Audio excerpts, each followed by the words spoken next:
All right. Anybody who just joined us, thanks for popping in. We're going to open our Bibles to Ephesians 6. We're actually going to pick up a conversation that we started having last week. So I would encourage you, if you didn't get a chance to grab the notes, they're in the email that Michael sent with the link for today. You can take a look back at some of the things we were talking about last week if you weren't able to join us. We're going to kind of just pick up in the middle and kind of carry on where we sort of left off. Some of this will be a little bit of review. But we're talking about, again, we're sort of looking at some different words that are experiences that every Christian will at some point in their walk face. They just all happen to coincide with the letter, starting with the letter D, so it makes it easy to remember them. But today we're talking about defiance, or you could use the word disobedience, but sort of the tendency that we have to reject authority that's been placed over us. And that, by the way, is not limited to teenagers. That's something that every single adult ever is going to have to wrestle with too. I can't remember if I said this to you guys last week or not, but there's a great old song that I'm an old person and I like by Bob Dylan, this old folk singer-songwriter that many of you have probably never heard of. But he has this song where he talks about how, you have to serve somebody. Everybody's got to serve somebody. And he talks about how you could be, the Queen of England, or you might be the servant, right? That brings food into her kind of thing, right? But either way, at whatever level of human responsibility, authority, esteem you're still going to serve somebody. And so that's something that we all have to wrestle with because we don't always like having people over us. We want to be independent. We want to make our own decisions, right? I hope you guys can identify with this, and this isn't just me, all right? But I think that that's kind of an inherent human experience, especially this side of the fall, this side of having sin in the world, is that we want to do what we want, when we want, how we want it. And so we have to figure out how we're going to do what the Bible calls honor and obey. So let's take a look, and we're kind of couching this conversation in, a parent and child relationship.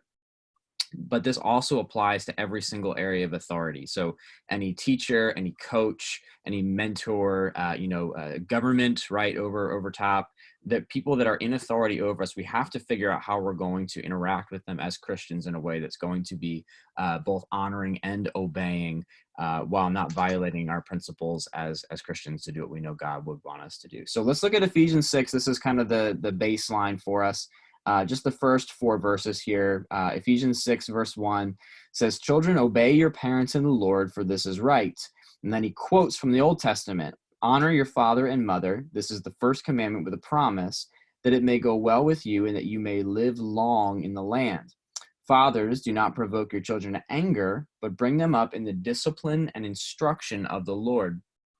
So some of the things we talked about last week, just by way of review, was, there's a lot of things that we can disagree with our parents about, things that could be anything from our how we manage our time, how we dress, how we eat, what we listen to, how we decorate our room, how we're going to spend our money, that kind of stuff. And at the core of that, there's a value. There's a thing that I say is most important to me. And there's a thing that mom and dad says is most important to them. And those values are at conflict with one another.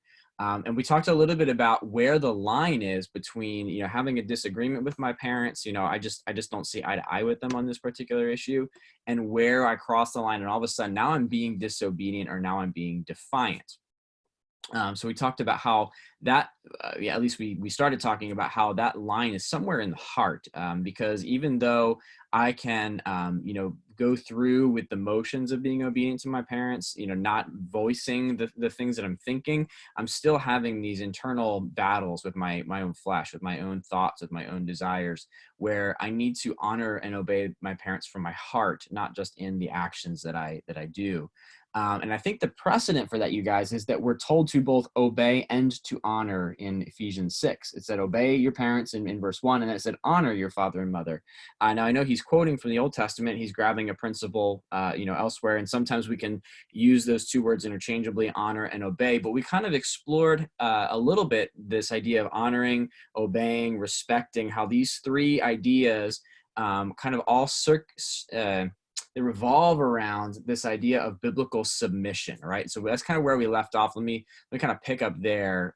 So when we want to obey and honor our parents, that's when we're practicing a true spirit of biblical submission. So honoring them means, I'm giving them the right respect, the right reverence. I want to please them. I want to make them proud. I want to practice the things that they practice, value the things they value. I want to serve. All right. So that's this idea of honoring them, and it has to come from the heart.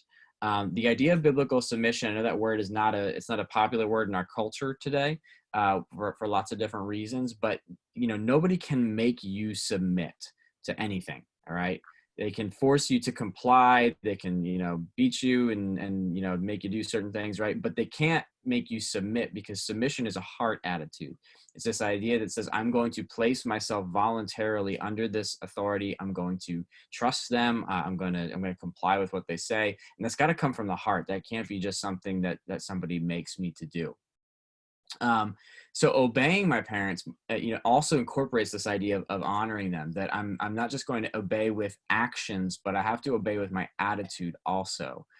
Truly honoring my parents means developing a spirit of submission. And again, that's this idea that I'm willing to place myself under their authority. By the way, we get a really great example for this in the very person of Jesus, right? If there's anybody who should not have had to submit to authority, it was Jesus, all right, because he's God in the flesh. And yet we see across the pages of the Gospels, from a young age, as a boy to adulthood, he is willing to place himself under the authorities, the human authorities that are in his life, whether that's his parents, whether that's the rulers of the temple. There's that one I share with you guys. One of my really favorite strange stories in the Bible is when Jesus sends Peter to go fish, and Peter goes fishing, and he pulls up a fish, and there's a coin in the mouth of the fish, and that's going to be the temple tax that they're going to pay. And Jesus doesn't have to pay that, right? He is under no obligation to pay any temple tax. And yet, as a Jewish man, it would have been expected of him to do that. And so he complies and he submits to that. So, and then ultimately he submits to the will of the Father. He's willing to go to a place on the cross where even he doesn't necessarily want to go, except that he loves us so much that he was willing to do that. So Jesus demonstrates, thoroughly the example of submission. And it's this idea from the heart that I'm willing to lay down my wants, my interests, my expectations for the sake of honoring and upholding the expectations of others. So my question then is, if we're thinking about what honoring and obeying would look like, let's kind of draw a contrast. If we wanted to say, what would dishonoring my parents look like? What would that be? What are some of the things that would go into a relationship with my parents that is not honoring to them? Let's get that kind of negative contrast set up, and then we can explore a little more further what it looks like to be in obedience and submission to our parents. What does it mean to dishonor them? Well, you guys are thinking, I'm going to pour myself a little more coffee.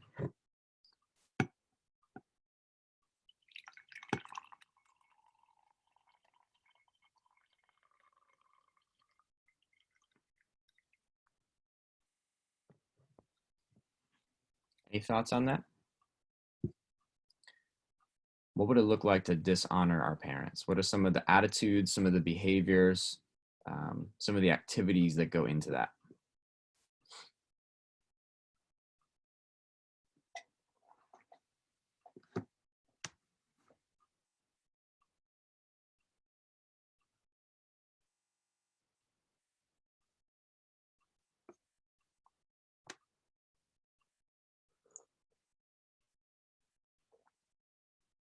Nobody's ever dishonored their parents, I take it.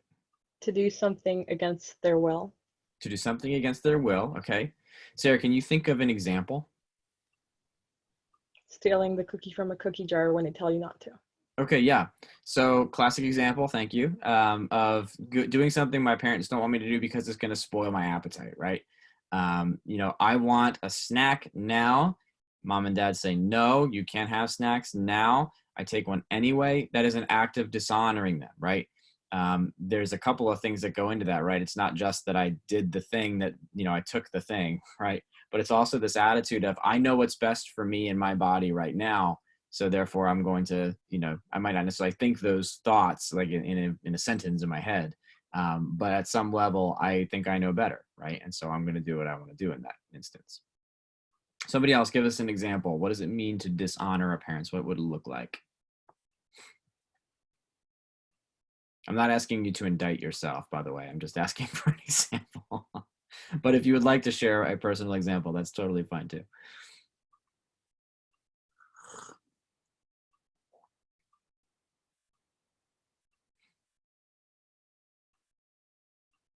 Michael or Alyssa, you guys ever have a curfew when you were living, well, Michael living at home, Melissa, when you were living at home?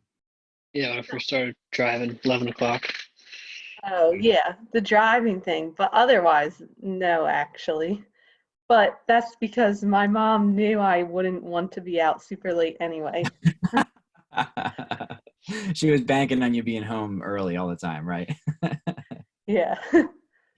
Yeah, so that's one that comes to mind for me, you guys. And I know some of you are right on the cusp of getting your license, and I know Corona's keeping some of you from getting over the DMV to get that done. But like parents want you home at a certain time. They want you to be responsible with the vehicle. They want you to be mindful of their schedules, right? And when I choose to elevate, where I want to be, when I want to be, how I want to be, then I dishonor them by making my own choices in that regard. Any other examples come to mind?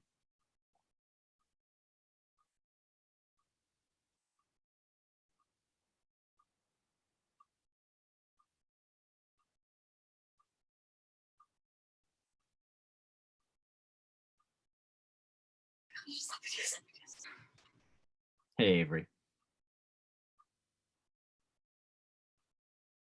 Hi.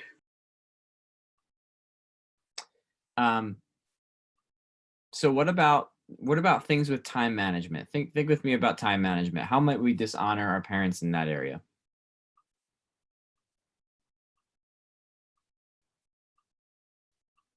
Taking too long to do a task when they have more tasks for you to do. Okay. So maybe I'm dragging my feet, or maybe they just wanted me to do it a certain way and I'm doing it my way. All right. That could definitely be a conflict of time management.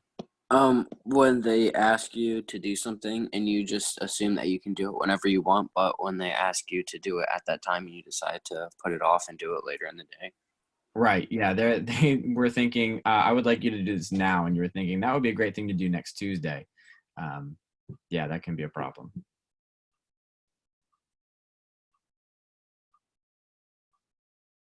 I think, sort of the effort with which we do things or the desire to do things, if I'm not saying that necessarily any one of us would be characterized by the idea of laziness, but our parents can certainly think we are lazy if whenever they're asking us to do something, there's resistance, right? Or I'm going to get to that later. Procrastination that could be, I'm putting that off until another time, or yeah, I studied for my test, but really it only took me 15 minutes, that kind of thing. I communicate a dishonoring attitude to my parents when I'm not willing to stand to do the things in the time frames that they desire me to do them in. And I know for some of that, our thinking is challenged by I don't really need a full hour to do certain things, but they would like me to take an hour to do full things, but like, that's all well and good. But the whole honoring our parents process means I'm willing to lay down the things that I want to submit to their authority, come up under it and put myself under it. I'm willing to lay down my expectations, my wants, so that I can honor and submit to theirs. Does that make sense to you guys? This is all of this is under like a much bigger conversation of, as a Christian, I'm called to deny myself in order to follow Christ. All right. I'm called to deny myself and follow Christ. That doesn't mean that I never think about my own needs. It doesn't mean I never do what I want to do, but it does mean that where my wants and interests conflict with somebody else's, especially somebody who's in authority over me, my goal as a Christian should be to figure out how can I die to myself in this particular scenario and give up my rights, my wants, my expectations so that I can meet somebody else's. All right. I have a responsibility and an obligation to do that when it comes to an authority in my life, like my parents or my teachers. But I have a privilege to do that when it comes to other people, other Christians, right? I don't really have a choice in the matter, or I'm sinning if I'm not willing to do that when it comes to my authority relationships. But it extends even further into this one anothering dynamic that I get to lay down my life also for the sake of other people. It's all part of a bigger conversation, but let's kind of stay on topic here. So, I think that when I look around our group here, the people that are represented in our Bible study today, I don't necessarily see the types of defiant people that are just arrogantly defying all requests, commands, right? Not willing to do anything that mom and dad asked me to do. Certainly this attitude of defiance is, the roots of it are there in every single one of us. But I think maybe the challenge to us is that defiance is more when it's more subtle like this. Like, I just want to do what I want to do. And so I have a bad attitude when I'm doing what mom and dad have asked me to do. Or I'm not willing to dedicate the time that mom and dad have asked me to dedicate, or, whatever you fill in the blank, it's a little more subtle. And so it's a little more dangerous, because it creeps in and we don't think that we're being defiant or disobedient to our parents. And yet the attitude is there. Versus when, you see your friend from school cursing his mom out and, running out of the house and, not willing to do whatever, like that's more obvious. But it's more addressable that way, right? It's easy to see. But for us, this idea that I want to take precedent in my own life, I want to make my own decisions, and it's much more subtle that way. Like, it's harder to root it out. You know what I'm saying? It's harder to identify it, call it what it is, and say, and really acknowledge, what, I do have a struggle with this. I do have a problem with authority, and I need to be careful in that. Interestingly enough, there's a couple of different passages in the Proverbs where it actually talks about children who curse their parents. They use the word curse in the English translation, but it's actually not necessarily speaking of profanity. It's actually speaking of the Hebrew word is being trifling or argumentative. And I don't know if that fits anybody in this group, but when mom and dad are trying to have that conversation with me, if I am like nitpicking the things that they're saying or arguing about the little details, or distracting from the issue by manipulating the conversation in another direction, I think all of that kind of fits this idea of cursing our mother and father, like complaining about everything, mocking or scorning the things that they think are important. Or another option, another translation would be making quick promises, like, oh yeah, I'll get to that, no problem, and then I never do. Like, all of that stuff adds up to I'm actually dishonoring my parents by not actually fulfilling my word, by not honoring them with the full intent to do what I say I'm going to do, by trusting them, by not arguing with them. All those things can contribute to this idea of dishonoring. So let's think about this idea of submission. Again, it's this thing that I have to be willing to do. All right. I'm told to obey and to honor in Ephesians 6. By the way, it's not just a responsibility of children to obey without question, that there's no accountability for parents, because look at verse 4. It talks about fathers not provoking your children to anger, but bringing them up in the discipline and instruction of the Lord. And I remember having a conversation with someone once where it was like, I really wish that somebody would hold, parents accountable. Like, children just have to say, yes, yes, mom and dad, I obey. I'll do what you ask me to do. That doesn't seem fair. Shouldn't somebody be saying, parents, you have to do things this way? Well, the reality is there's somebody who is doing that to parents. His name is the Lord. Okay. While that might not seem like a ton of accountability, because for you guys, looking up at your parents and, the many years that you have to spend with them, it seems like, well, they're just getting away with murder here, right? They get whatever they want. I got to do what I have to do, and it's not fair. Well, that's a perspective, but it's something that you don't quite understand until you step into the role of a parent. That is, I am being entrusted with the spiritual well-being of a human child, and I'm going to have to nurture and care for and train up, and if I don't, then I will answer to the Almighty for my failure to lovingly lead and not lord authority over my kid.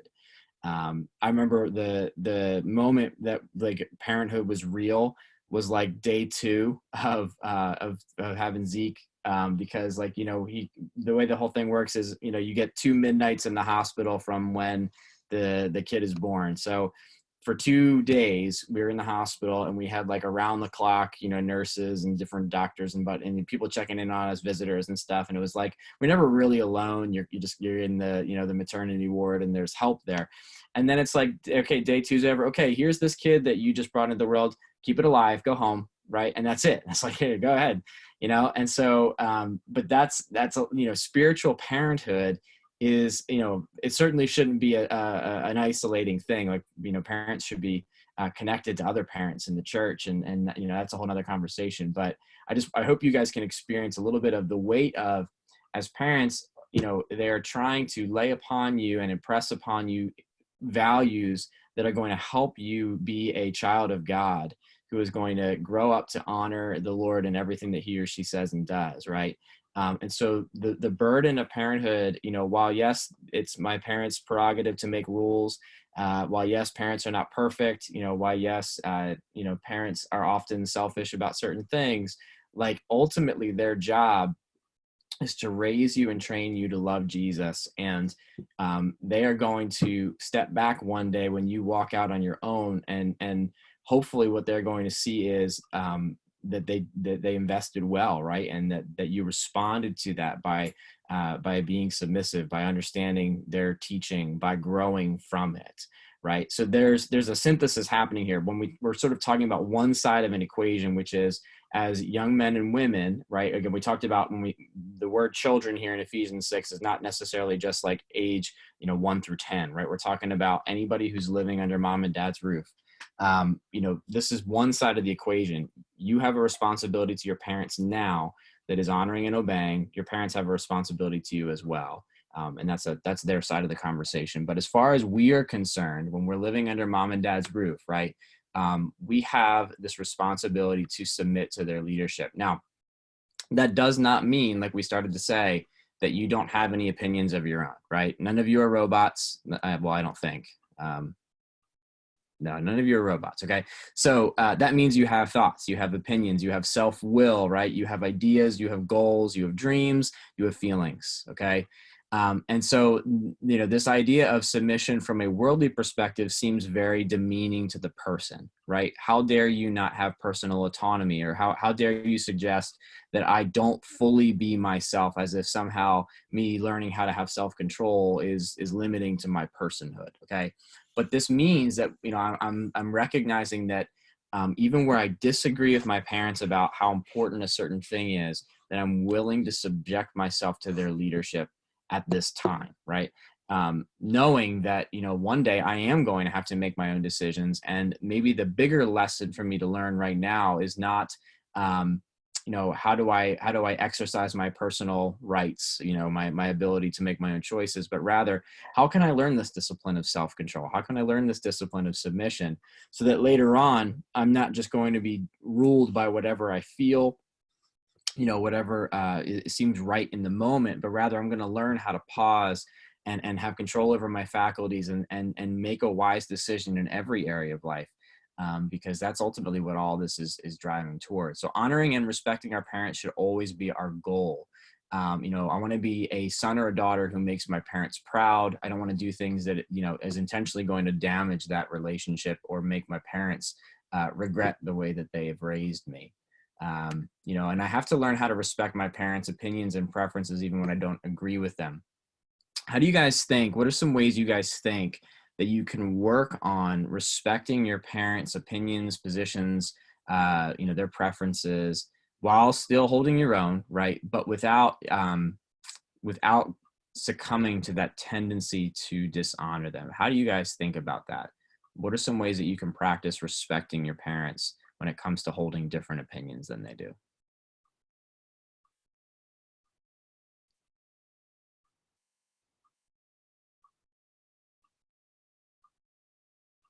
What are some things that you think you can work on in that?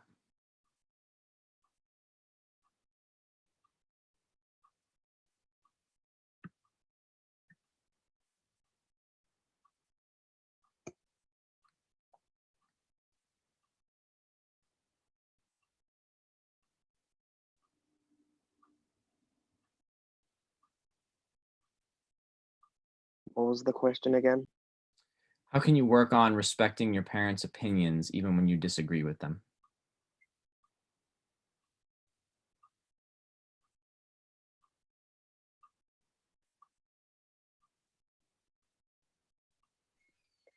Try to come up with some form of negotiation where you can balance out the problem instead of making it worse, I guess. Okay. Yeah. So figuring out a way to communicate that isn't going to just make the argument worse. All right. By the way, yeah, this is sort of assuming that we're in the middle of a conversation, right? But, mom or dad has shared what they think about something, and we kind of disagree with that. Thanks. And so I have to learn how to communicate in the right way in that moment. Other thoughts? How to practice disagreement without disrespecting?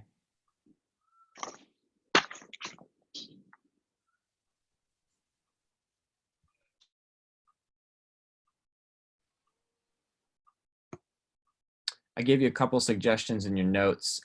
One is to not be critical, not to gossip, and not to complain. So likely you've had, if it's a disagreement about how what you should or should not be allowed to do, what mom and dad think about a certain movie or a TV show or an artist or something that you'd really like to listen to, and they're not letting you. Chances are you've talked to your siblings about it, right? Or to a friend about it. And our tendency when we're not allowed to do something is to complain about it. But if I want to practice honoring my parents' opinions, even when I disagree with them, I have to restrain myself from the tendency to vent like that. Does that make sense to you guys?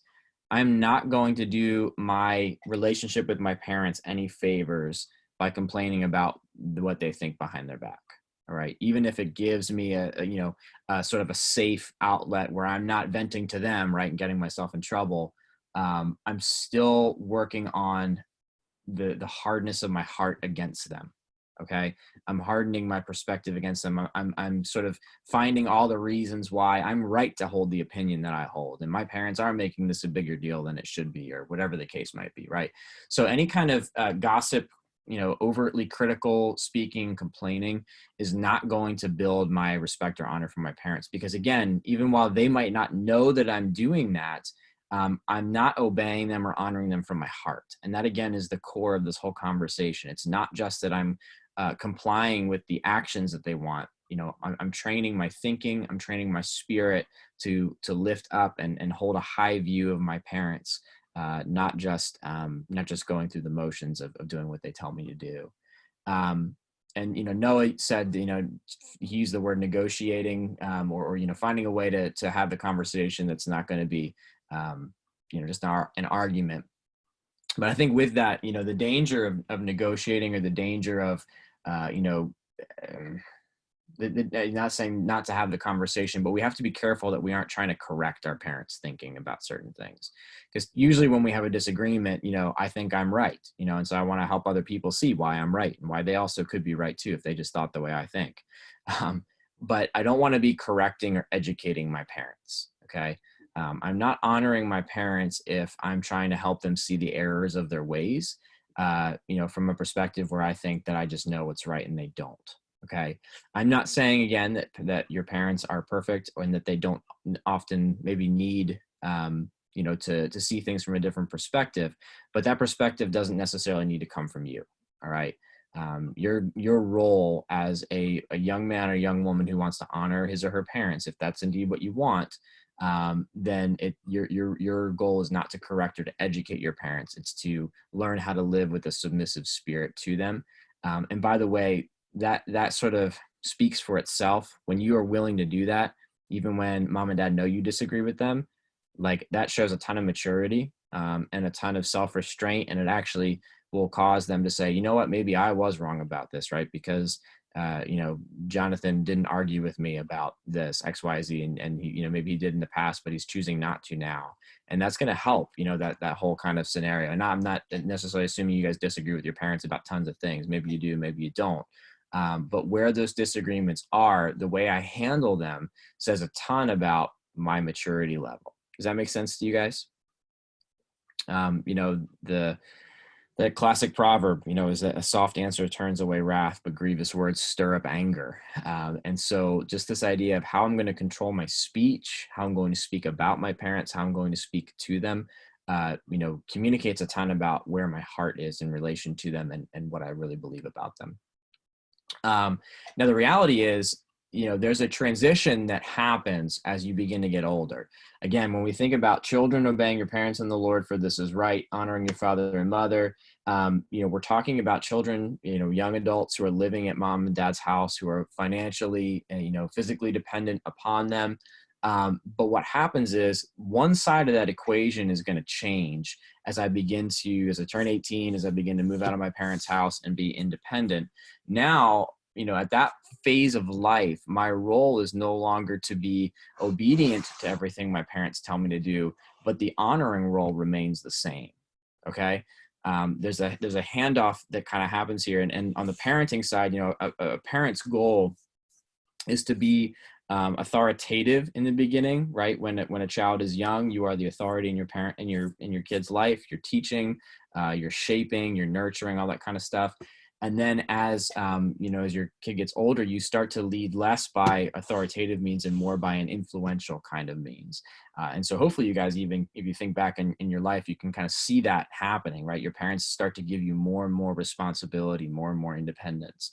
And so, you know, that as that transition is happening, now you're shifting out of your parents' house into, now I want to honor my parents always. That's always a command of the scriptures, but I no longer have to obey the things that they say, their rules about curfew and diet and things about that nature. All of a sudden now I'm the authority on those things as I move out and I'm on my own. But again, I'm only responsible for my side of that whole thing. I can't make my parents be less authoritative and more influential, right? I can't make my parents change the way that they're parenting. So I really just have to think about my role in this. All right. So some of this stuff is future thinking, right? Where you're frustrated with the relationship that your parents have with you, where they disagree with you about things, where they have rules that you don't agree with. You know, the point of this is not to say, well, one day you won't have to obey and then it won't be so bad anymore. That's not what I'm saying to you. But rather, you know, you have to sort of train yourself to think about, you know what, there are things that I want, there are things that I think are important that I'm going to have to wait on until later. So again, I'm practicing self-denial, I'm practicing self-control. I'm recognizing that, you know, my parents have a responsibility to train and raise me and teach me and educate me now. And I have to be willing as a child of God, if that's, you know, if that's who I am, to respect that, to walk along with that and trust that my parents are working to bring me up, as verse 4 here says, bringing me up in the discipline and instruction of the Lord. So my question to you is, you know, and this is kind of a general question, I'd really like some interaction on this. You know, how can we be sons and daughters who are striving to make our parents proud? What are the things that we can do to really show, I really want to honor my parents in this? And then maybe, you know, what are some of the challenges that you guys experience when it comes to doing that? So how can you be a son or a daughter who wants to make your parents proud? And what are some of the challenges that come along with doing that?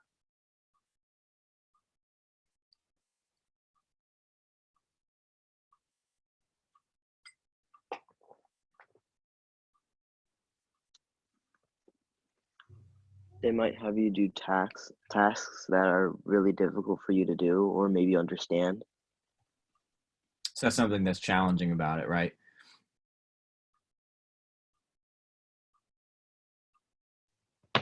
When I think of honor, I immediately think of achieving something. But at the same time, I think of, if you're a Christian, being a good Christian, because that shows how much influence they've had on you. Mm. Yeah, interesting to think of it in terms of an achievement, like, you know, to graduate with honors, right, is a sort of recognition of what you've done. So there is, yeah, I mean, honoring it definitely involves a type of recognition. You know, it's in the moment now I recognize what my parents, you know, what their values are. I want to uphold the things that are important to them. You know, I recognize the challenge of being a parent. You know, I don't want to just assume that it's easy and that they should have this all figured out. I can look back and think about, what are the lessons that they've tried to teach me and how can I uphold them? So if you think about it in terms of an achievement, yeah. And then, as you get older, you continue to hold on to those things.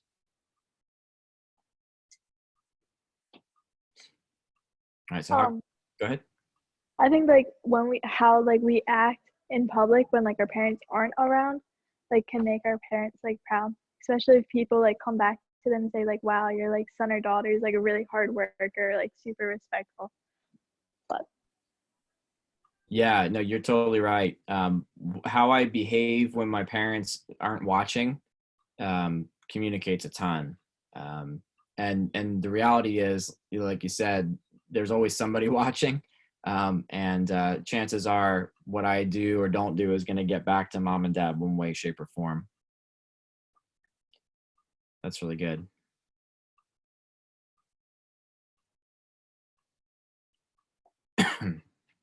Any other thoughts? How we can be sons and daughters who want to make our parents proud?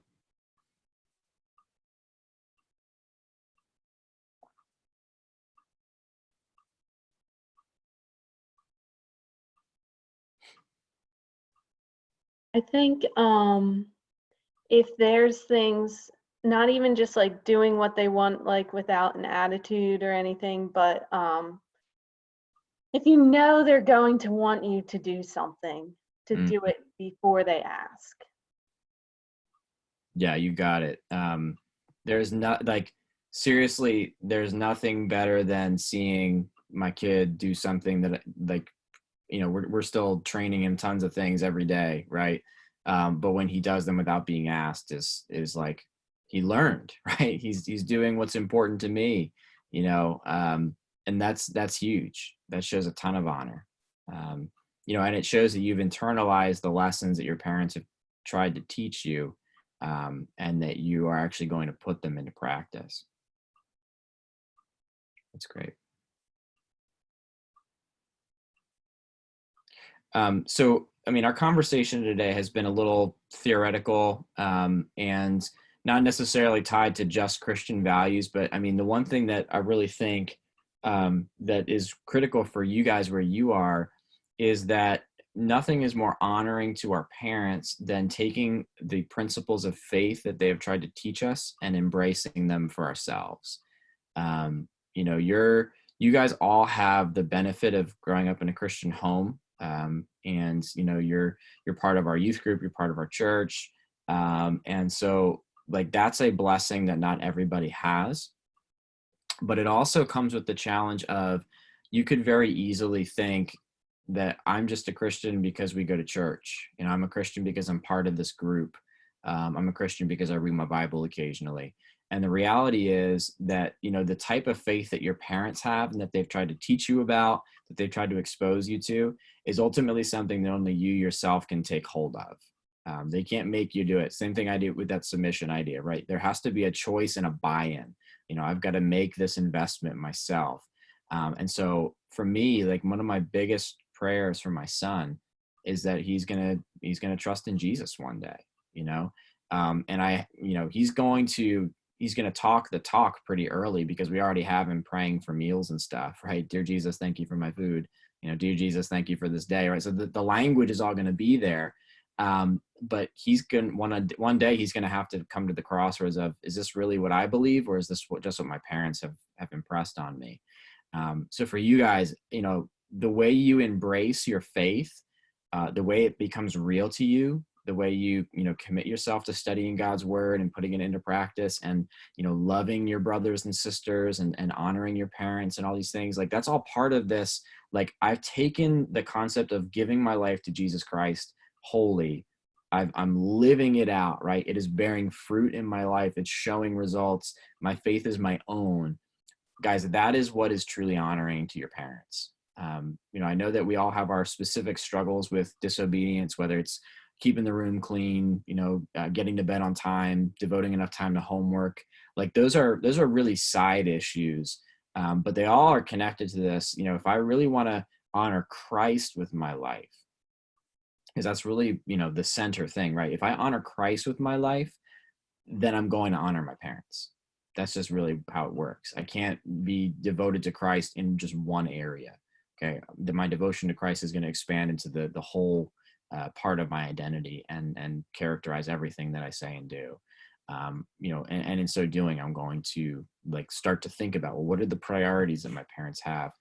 Because if I want to honor Jesus, then I'm going to have to honor them too. Does that make sense to you guys? So again, all this stuff comes back to, how am I growing in my faith? How am I internalizing that? And then expressing it outwards in the way that I conduct myself with my relationships with all different people.